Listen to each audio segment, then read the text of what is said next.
A healthcare system defines the soul, you can say, of a society. It shows how much we really care for each other. And in the thing of health, life and death, if we're not able to pool our resources and make sure that everyone in society gets the healthcare they need, then all our talk about harmony and solidarity is empty. When you have a society that's based on solidarity, it benefits not only the poor, it also benefits the rich. Hi, welcome to Think Lab. When nothing goes right, we think left. I am your host today. My name is Azemi, and today joining us is our chairperson of TSM, Dr. Jeyakumar. Our topic for today will be the private wing in public health. What are your opinions on this? What is it actually about? The idea of a private wing is you create a ward in the existing government hospitals, and you keep it for private patients. Okay. So the government specialists can admit patients to this ward and charge them much higher than what the government normally charges. And part of that money they charge will go to the doctors, and a part of it will go to the hospital. So for example, x-rays or blood tests or those kinds of things, Okay. the money will go to the hospital, and they'll be charged at the more towards the private rate. And the consultation fees will probably go to the doctors. So that is the idea that they have in mind. So what's the difference between the private wing and full paying patient? Okay, actually, about 15 years ago, the government came up with this idea of private wings. Okay. Then what they found was, in the government hospitals, there's no space for them to create special private wings, in all the Ministry of Health of hospitals. Whereas in the university hospitals, they could do it. So in University Malaya, in UKM, they actually have got private wings. Whereas in the MOH hospitals, the Ministry of Health hospitals, they couldn't do this, so they had something called a full paying patient scheme. Okay. Where there won't be a private wing physically, and the patients would be admitted to the government first class wards. So they share the wards with the government patients. Okay. So that's a full paying patient, but otherwise in terms of charges, they would have to pay the higher charges for investigation, for lab tests, for x-rays, and for consultation, for surgery. Everything they pay higher charges. Some of it goes to the government, some of it goes to the specialists concerned. So that's the full paying patient scheme, which is a kind of a modification of the private wing. So how has the full paying patient been turning out since it has been running in government hospitals? It's been implemented in 11 major hospitals. And from the feedback that we have got, it is causing problems. See, the problem is, in government hospitals, a major problem is a shortage of specialists to look after all the patients. Only about 25% of all the specialists in the country who have got more than 10 years of experience after becoming a specialist. 25% of them are in government. 75% of them are already in private. But the government inpatient load is 75% of the total. So you have 25% looking after 75% of the patients, and 75% looking after 25% of the patients. You know what I mean? So it's already a big mismatch. So in a government side, it takes a long time for patients with complicated conditions or conditions requiring high expertise to get treatment. I mean, like for example, urology, to use lithotripsy and blast stones. Only certain people can do that. Or robotic surgery, angiograms, angioplasty. So if you have chest pain and you go to the private hospital, within 2 days, you get your angiogram done. You get chest pain, you go to a government hospital, it will take you 2 to 3 months to just see the cardiologist, so it takes a long time. I mean, of course, if you're having a heart attack, he'll see you, But you're not having a heart attack, just having chest pain. Then you will they'll take, just delay it. well, not purposely, because there's so much workload. Okay. You can't, it's not a criticism of the government specialists. Just that their workload is so high. And you also got to remember, they're looking after the inpatients. And also the government hospitals is almost the only place where the new generation of doctors are being trained. So doctors, senior doctors have teaching rounds, and they go around, tell the students how to, not students, but the younger specialists, the younger doctors who are specializing, are trained in the government hospitals. So the workload of the government specialists are already very high. So basically what they found is, while some of the doctors who took part in this full paying patient scheme were quite disciplined. They only went for 8 hours or 10 hours per week and got a bit of extra money. There were some, a significant number, got over enthusiastic and they spent a lot of time in the full paying patient side, and some of them made money as much as 2 months their government salary. So the government salary is about maybe 15, 17,000. They can make 2 times that. 2 times that. Yeah. Which means they actually then neglect their patient care on the other side, on the public side. Because it doesn't earn as much to work. It doesn't earn, yeah. Not all of them. Not all of them. Okay. And I have friends in government service, senior specialists, who refuse to take part in this, saying that this is not right. Because the time that I have for my actual official duties, looking after the sick patients, training my young doctors, I don't have enough time. So how can I take off time and do this thing? So I have got senior doctors, friends in the government side who, though they could have taken part in the scheme, refuse to take part in the scheme. And we have heard that there have been audits in many of these hospitals. There have been audits of the scheme by the doctors concerned. And some of the audits are quite negative. They Quite say, negative. Oh yeah, negative. They say that, it causes a conflict of interest, and then, it also creates unhappiness, Let's say, for example, I'm the senior specialist and you are a junior specialist in the unit. Okay. I can go for the scheme, you cannot yet, right? So I push the cases to you. I say, hey, look, you handle this. So I spend more of my time looking after my private patients. Let you, my deputy, younger specialist in my unit, to handle the difficult cases. Okay. Because, if I'm going to do surgery after office hours on my private patients, I need to conserve my energy.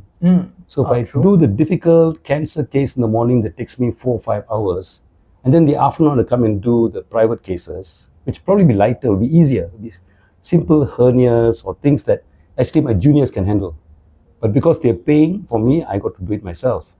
So I got to preserve my energy for my afternoon session with the private.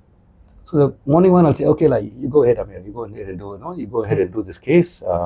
But call me if any problems. Okay. So you know what I mean? So that way, if I do the case together with you, I'll be teaching you tricks as I go along. I say, hey, look at this, what you can do like this. I'll be teaching, you'll be learning, and it's better for you as a training doctor to do it with me. But if I just pass it to you and I sit in my office, then I won't be able to learn as much. I mean, of course, you learn doing it. So these kind of things. And after a while, you get a bit, unhappy or demoralized because, your boss is not coming and, So various things happen like that. So it's not healthy for the whole system. So aside from the doctor side, how about the patient side? Does this create like a different in like a second-class citizen kind of situation?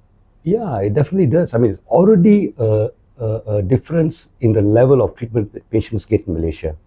Those who have got insurance, those who have money can go to the private sector anytime. Those who don't have, got to go to the government side, and where the waiting list is longer, it's more crowded, it takes time to get a CT scan done or MRI done, get an angio, see the specialist, all takes time. And if you, in addition to that, you add on this scheme, either a full paying patient scheme or a private wing scheme, even in government sector, you're going to create 2 classes again, where those who can pay can get to see, with a very short waiting time. And those who cannot have to wait longer. It reinforces the difference in standards of treatment. So that means now, if I'm a paying patient, I've got money, I can now got a choice of either going to the private side and seeing private specialists, 75% of them are there, or I can come to the government side and see the government specialist who's running the private wing. So I have got 2 sets of specialists I have access to, and let's say you are a patient who cannot afford, then your access to specialists is reduced. So it makes it worse.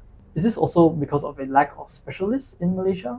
Partly. I mean, in the sense that we do have a lot of good specialists, and so many of them are in the private sector. 75% of the specialists with more than 10 years of experience, post specialization, are in the private sector. So that's the setting up of private hospitals that kind of sucks out all the specialists is one major cause. So there's a lot of them now in the private sector. Based on the FPP before this, has it already we can see this like kind of second-class citizen happening already in these 11 hospitals that has been made? Yes, yes. I think that's what's happening, but we haven't seen the audits. So though they've done these audits, and I've heard from friends that they criticize the whole thing during these audits, we haven't seen a compilation of these audits. That's why we are asking the health minister to have a look at all these audits, because the audits have been done by the doctors, by the hospitals, and to see what they said, you see. Because from what we have heard, it definitely creates problems. And see, the other problem it creates is, let's say I'm a specialist taking part in the scheme. I only will get patients to my private clinic in the hospital, in my private wing. I only get patients there if the waiting time in the government public clinic is long. If I've arranged things such that things are moving efficiently, I've trained my junior specialists in a good way, then our waiting time is short. We triage, we do things fast. But then why would any patient go and pay money in the private side? Because they can get quite, quite prompt care. So actually it creates a conflict of interest, because I, as the head of the unit, who am in charge of making sure the unit runs well, upgrading the unit, training the younger specialists. But at the same time, if I overdo it, then my private clinic is going to suffer. My private clinic, the hospital, is not going to have as many patients. Because why should they go? Because wait for 2 weeks to get it done here instead of waiting 2 months. But if they're going to wait for 2 months or wait for 3 months for the surgery, then they'll say, okay, might as well go that side. Yeah. You know what I mean? So it creates a very serious conflict of interest situation in the senior government specialists. So the government has currently allocated 42 billion for the health ministry in Malaysia. That's about 11% of the 2024 budget. Is that not enough to cover for our healthcare in Malaysia? Yeah, it's a fairly big amount of money. It's like, it's the second largest ministry in terms of ministerial allocation. But it is not enough, I mean, if you look at it, it's only about 2.2% of GDP. Okay, 2%, I mean, the health budget as a proportion of GDP is only 2.2%. Only 2.2. Whereas, if you look at, say, UK or Japan, they're about 9.5, 9.8% of GDP, what they are spending on health. So there's a big difference. Of course, you look at America, it's about 15%, but America is very inefficient because it's got a lot of private healthcare and all that.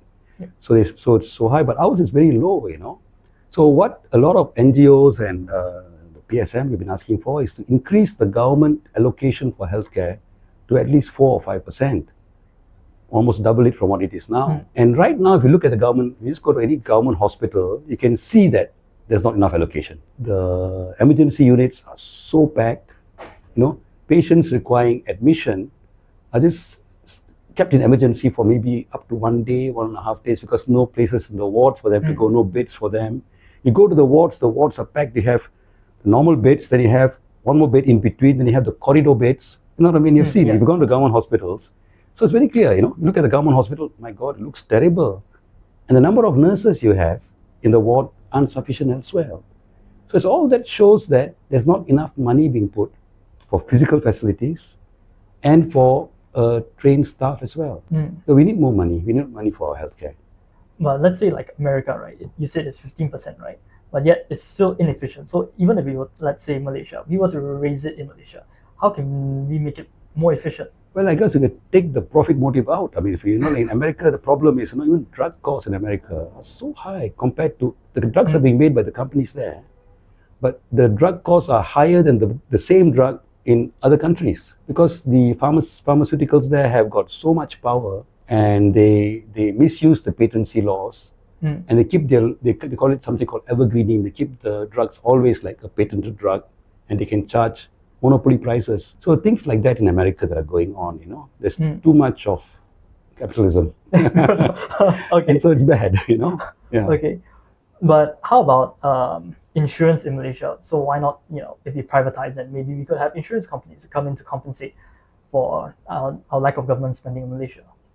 Well, you could do that, but the only thing is with insurance, there are two kinds of insurance. One is you have the private insurance you have now in Malaysia, where you've got different companies giving insurance, and that's the worst system, because if I'm an insurance company, I want to check and make sure you don't have any major problem before I give you insurance, because I basically want to collect your premiums, but I don't want to pay out. So if you got any history of a problem, let's say for example you have a hole in the heart or something, then either my premium is going to be very high, I won't insure you. Or if you've got a family history of diabetes, I wouldn't want to insure you. So that's one problem. And then when you actually claim for something, the first thing they do is to check and see, oh, what's wrong? Oh, you had, came in with you had a heart attack, but okay, you also have hypertension. Oh, when did you get hypertension? When you applied for insurance, did you have hypertension or were you bluffing? So I'll be looking for a reason to disqualify payment to you. That you have a heart attack now, but when you came and took insurance 7 years ago, you actually had diabetes, but in your form, you haven't said it. So you cheated, so I'm not going to pay you. So look for all these things to not pay out. So that happens. So private insurance like the sort we're having now is absolutely the worst, because you have the system. There are other insurance, call it social health insurance, where the government sets up a body like something like SOXO or EPF, where everyone by law contributes. And what you contribute doesn't depend on your risk factors. It's a community rate.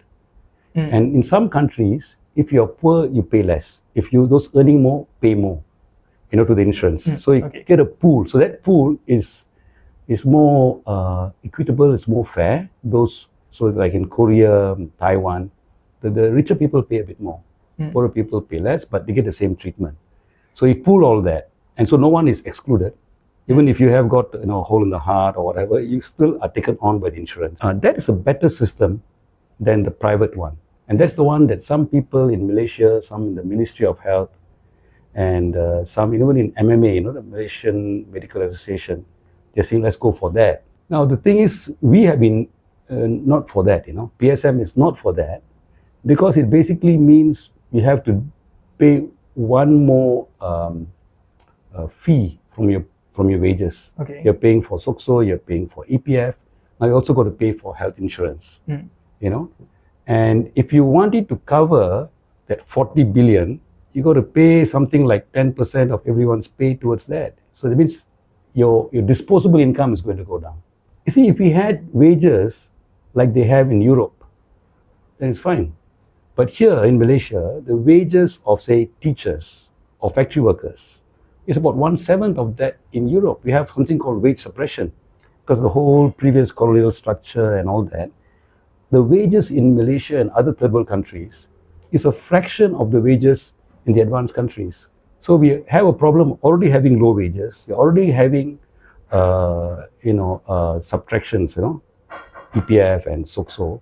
In addition to that, you go and subtract for healthcare insurance, then your disposable income will be a problem. Statistics have shown in Malaysia, about 20% of our children are stunted, which means they are below the 3% for the height for that age group, which means that 20% of our children aren't getting enough food. So if you go and reduce the disposable income in these families, it's going to get worse, you see. So we are saying that it is not right, given our low wages, to go and burden the people with this kind of scheme, or to bring in a GST. That's the other idea. You just do a GST and put some of the GST money in healthcare. If our income of people was better, we would go along with that. But we're not a country like in Europe, where our incomes are low. I think even this year, the median salary in the formal sector is about 2008. Which means 50% of the people in the formal sector earn less than 2008, and 50% earn more than 2008. So that group earning less than 2008, it'll be a big blow for them to lose some more money paying for this thing.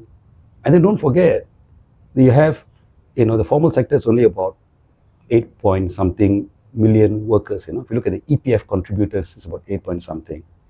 There's another about 6 point something million workers in the labor market, not in the formal sector, don't pay EPF, and whose income probably is lower, like the petty farmers, who don't pay EPF, petty farmers, smallholders, the nelayan, contract workers, gig workers, whose income may be actually less than the 2008 per month, So for us, we feel we shouldn't be taxing the ordinary rakyat by putting an extra health tax on them.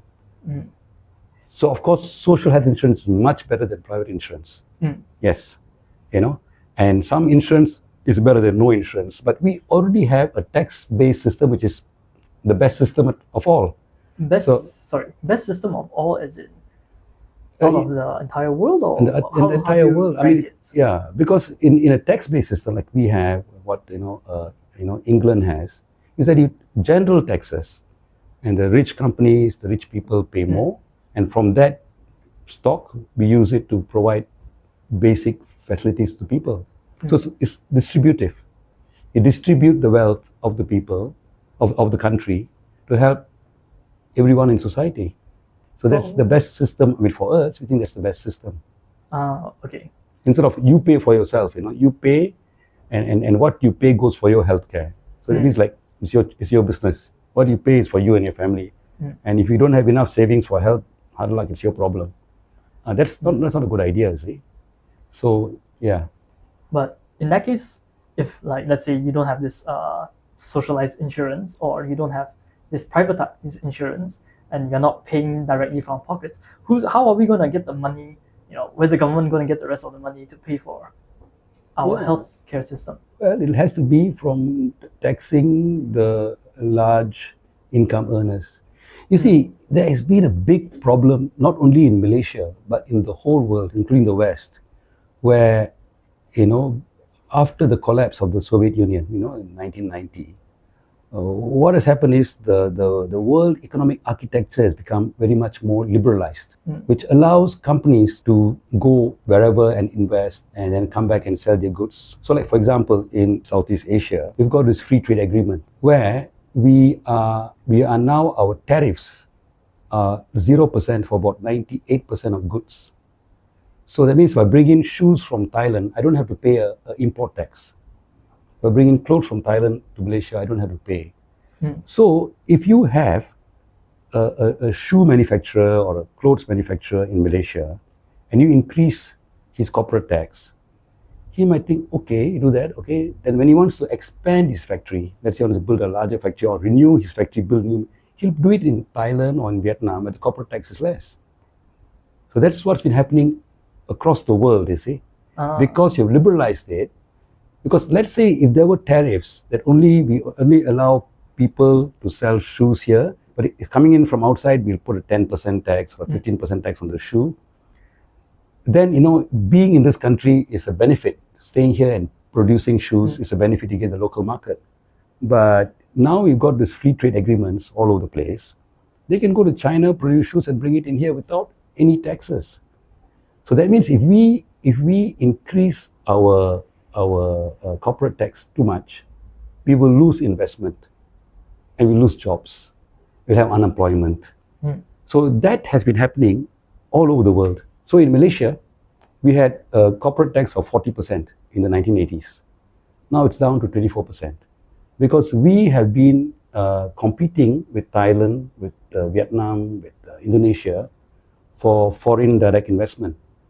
So what we did was we lowered our corporate tax a bit to entice them. Then we do that, Thailand does the same thing. And Singapore does the same thing. It's a rat race, and it's a race to the bottom. So now we are 24% of profits. Okay. Our corporate tax rate is 24% of profits. Thailand is 20% of profits. And Singapore is 17% of profits. So we've been cutthroat, so we brought it down. So of course when we do that, the income the government gets is going to come down. See, we in the 80s, government revenue as a percentage of GDP was about 30%. Now it's only about 14 to 15%. Government revenue as a percentage of GDP. Of course, the total amount has gone up because GDP has grown. But the revenue as a percentage of GDP has come down from 30% to 15%. Half. As a percentage. I mean, the actual amount has gone up. Yeah. You see, our GDP has gone up 25-fold in 50 years. Our GDP in real terms. Okay. So our GDP has really gone up. Okay. But the percentage of the GDP coming to the government has gotten smaller. So that's why the government has been forced to borrow. For the last 25 years, we've had a deficit budget. That means this year, we are borrowing about 90 billion because we don't have enough to meet our, and we've been doing that for the last 25 years, and every year we cannot pay back because we're having a deficit every year. So every year the debt gets bigger and bigger. And sorry, but Yeah. who are we in debt to for this? Okay, the way in which government borrows is they float something called bonds. I sell bonds and people come and bid for my bonds. Okay. So a bond basically is like for 5 years, for 10 years, for 15 years. So let's say you buy my bond, say for 10 million, but you get interest, you get a coupon rate, you get a certain percentage every year. It right now is about 4.3%. So every year you get 4.3% on the value of the bond. Okay. Every year you'll get that. On the 10th year, when the bond matures, I got to pay you back that 10 million that you lent, that you bought the bond. I got to redeem the bond. I got to take back your bond, pay you the money, 10 million or whatever the money was for. Okay. So that's how they do it. So what we do, like this year, we had to borrow 90 billion as in form from new bonds, and we had to raise, and we raised another 85 billion to recycle the old bond. I pay you back, right? So I sell some more bonds, I get the money and I give it to you because I got to pay you back, right? So I pay you back. But so this year we've increased we had to replace the 85 billion worth of bonds which were maturing with new bonds, and I had to add another 90 billion of new bonds to the So that means our total debt now is about 1.1 trillion in terms of these bonds. Oh, wow. Yeah, and that is like about 60% of our GDP. It's like, it's big. So I mean, I can understand why the government is concerned. But instead of squeezing the rakyat, you should look at the problem of the economy. How come across the world there is this drop in corporate taxes? Not only here in UK, in Europe, everyone is affected. Because even in Europe, the companies there can outsource. They go and outsource production in China or anywhere else. Then they put up their headquarters in Cayman Islands or somewhere there, and then they can avoid being taxed. So this is it's bad for all of us. That's why, for example, for climate financing, the rich countries, always in this COP meetings, they are made to promise, okay, we'll together pay 100 billion for climate financing, right? Okay. They never met it because they themselves don't have a budget surplus. Okay. Because their rich fellas are sitting in Cayman Islands and hiding their wealth, right? Okay. So if you don't solve this, then you can't solve, the climate problem. You can't, of course, we say you must pay us, climate financing to help us do all these things, to transfer, to mitigate, to change to renewable energy, and all those things, which is fair. Third world asking for this is fair, historical debt and all that. But the rich countries are no longer as rich as they used to be because, they're all running a budget deficit because their rich people are able to escape. So that is the problem that the world is facing. So Malaysia should go into this and say, look, let's talk about this, I mean, you want to have capitalism, fine, you have capitalism, but you can't allow the capitalists to take away so much of the wealth that, basic things like environment, social security is affected. And if you do those things, you're going to have problems. If people are poor and people don't have jobs and all that, you're going to have civil unrest. If the climate change is not addressed, you're going to have major problems, already having major problems with climate. So, so you've got to do something about it. So I think, and it's a situation where in some of these things, you can't do it just by one country. Let's say, for example, like Malaysia. We bring in a carbon tax. Anyone using more than a certain amount of fossil fuels, you pay a tax. You can use up to this much, but after that, you pay a tax. You can do that. But the problem with that is, it'll increase the cost of production in those sectors. Iron and steel, I think power generation, cement, these are very energy intensive. So that means what will happen is our cement factory will be producing cement which is more expensive than cement produced in Indonesia. Okay, our electric charges have to go up for industrial users because we are now the companies producing electricity now have got to pay a carbon tax, which will then make our goods less competitive with the goods from Thailand. That means the shoes made in Thailand, the clothes made in Thailand, whatever made in Thailand can come and sell here cheaper than our goods. Then we will lose, investment, we lose employment. So that means a lot of these things have to be done, at least regionally or globally. But it's got to be done, you see. Otherwise, we can't. If we are just so divided, then we are in fear, living in fear of investors. They will not come. They will run away. And because of that, we don't collect the taxes from them. We don't put a carbon tax on them, and ultimately we suffer, and then we're supposed to open private wings, So it's not a good idea at all. So it sounds like we are unable to up the GDP, because if we do, like what you said, we want to get the money by increasing the tax. But if we do that, capital flight will happen. Might happen, yeah. It might happen. Yeah. So the solution would, how would we move forward from this? What would be the first step? You see, like PSM has written up a paper, and we gave it to Anwar as well. He said, look, at least within ASEAN, go and have a chat with the larger ASEAN countries. Our main competitors for FDI are not Laos and Brunei, not the smaller countries. Our main competitors are Thailand, Vietnam, Philippines, Indonesia, and us. So these 5 countries say, okay, first of all, we agree we will not cut our corporate tax rate any further. We will first freeze it wherever it is. Okay. We can make an agreement like that. Okay. And we can make it enforceable and say, if anyone cuts their corporate tax rate by 1%, the rest of us will put a tariff of 3% on all your exports to us. So if you, so you can, and you can modify our free trade agreement, which says there's no tariff. We bring it in, so we modify our free trade agreement, agree among ourselves, that if you, Thailand, lower your tax rate somewhere by 1%, all your Thai exports to ASEAN countries will put a tariff, will put a import tax of 3%. So we tie it in like that. So something like that. So at least we stop. Then the next step would be, if you can get that into place, the next step would be that, okay, let us try, can we get to a 30% corporate tax rate on profits in, say, 10 years? That means if you are, say, Thailand, you are 20, in 10 years, you got to go to 30. So every year, you got to put your tax rate up by 1%.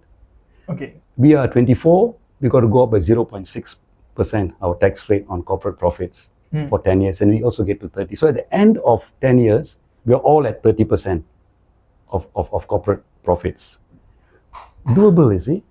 See, like now, they've got this global minimum tax. You heard about that? No. Okay. See, this is actually has come from Europe, The OECD has come out because they saw this problem. So, and they found that their multinationals are going overseas and they're getting away with very low tax. So they said that the big multinationals with a gross revenue of more than 750 million euros a year, 750 million euros per year, must pay a minimum of 15% tax. So the fellow comes to Malaysia, we give him tax holiday, only charging 5%. Okay. When he goes back to France or Germany, they can charge him another 10% on the income he got here. If we don't tax him on his income here, they have a right to tax him there. Oh, okay. So it's like a global minimum. Okay. So that means there's no point us giving such a big tax break to him, because if we don't tax him, then the host country is going to tax him. So we might as well tax him, isn't it? So they brought this up, and it's being implemented this year. It's being implemented this year. Yeah. But what are they trying to do to enforce it? They already made laws. They already made laws. So if you got to show you've paid your taxes in Malaysia, if you haven't paid your taxes in Malaysia, then come, you pay here. They're making laws. Okay. So, there's something, because they also recognize there is a problem, So I think this is that. So it's not something that only the PSM is talking about. I mean, it's up to the OECD is also implementing things. So I think we've got to think along those lines. That's why we are disappointed with this Madani government, because they're not upping the game, The moment they don't have money, you talk about, let's bring in back GST, let's collect from people, let's start an insurance. They should say, look, what has happened the last 30 years since 1990 is that a lot of power shifted to the corporate class, the richest corporate class, and they're getting away with more and more of the profits. And this has got a lot of problems because you don't get money to do the things that need to be done in society. And also it means that your aggregate demand is not increasing. The market demand from people is not going up because wages are not going up enough, not enough jobs. So it affects the whole economy. So we should address that. You see, as, you don't have to be a socialist. You have to be a Keynesian. You got to say, look, there's a problem. We've got to manage this capitalist system better. Instead of living in fear of the capitalists, they're in fear. Oh, you can't talk like that. They'll go away. They'll run away. Or moody and poor will degrade your value or whatever. We got to be clear what we're doing. Of course, we've got to be fair. We've got to be fair. But at the same time, we've got to be fair. We've got to be clear what we're doing and firm. And you've got to strategize. You can't do it just Malaysia alone. It's got to be done together with. This is the kind of thing that government must do, not NGOs, not individuals. Governments have got to sit, identify the problem, and address it. And then see what is possible. It can't be done overnight, but it can be done. It should be done. It has to be done. You want to solve climate change. It has to be done. We need to get the funds. So how about this idea whereby, as an individual, we need to take care of ourselves, right? So why not everyone just pay for their own? Why should I subsidize somebody else, especially if I'm like richer? Like, I work harder. I went through college. I got my degree or my PhD or whatever. Why should I work for someone else? No, I think you got to look at society. If you look at people going to say medical school, how many of them come from middle class families and how many of them come from poor families? So society isn't really that equal. I mean, people with better, material background, from richer families, generally will do better in school and do better in life. And that's true in all our societies. And people from rural areas, people whose parents are not educated, or people from single homes will have more difficulties in doing well.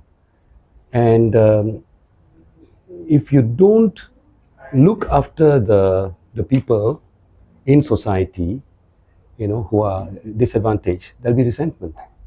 And you'll have more street crime. You'll have more problems. You see.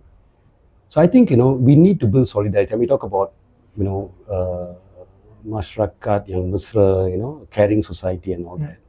Now, if we don't have a system in the healthcare which cross-subsidizes, that everyone who needs treatment gets it, if we don't have that, then all that talk about, caring society and all that is empty, is it? In a way, a healthcare system defines the soul, you can say, of a society. It shows how much we really care for each other. And in the thing of health, life and death, if we're not able to pool our resources and make sure that everyone in our society gets the healthcare they need, then all our talk about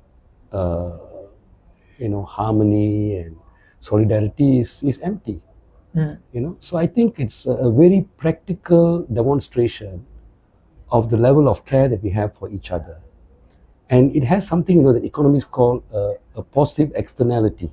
When you do have a nice healthcare system, not only is health better, but social relations are better. There's less resentment, there's less crime, there's less delinquency, because you feel you're part of the system. If you throw everyone on his own, then people are more angry, more rebellious, more resentful. So, and even the rich are better off when there's sharing, because then the streets are safer for them. They don't have to have guards and live in a guarded community and all that. So it benefits everyone, actually. When you have a society that's based on solidarity, it benefits not only the poor, but it also benefits the rich. And it makes life much better, you see. And anyway, if you go back to religion, which religion says live for yourself? They always, all religions say you look after the poor, you look after the sick, you look after the widow, you look after, the person who can't work. All of them say that. So this reflects something in the human psyche. It's there in all cultures and all religions. It's there in socialism. It's a common thing you find all over, you see. So it comes from inside. So doing a society based on those kind of principles of solidarity is not going against human spirit. It's not going against human nature. It's an expression of some of the better features of human nature. So I don't think it's something that is being forced on people, it's against their interests. It is something that is important and people value it. So, off to the viewers, what do you guys think about a private wing in our public hospitals? Please do comment and share this question to other viewers.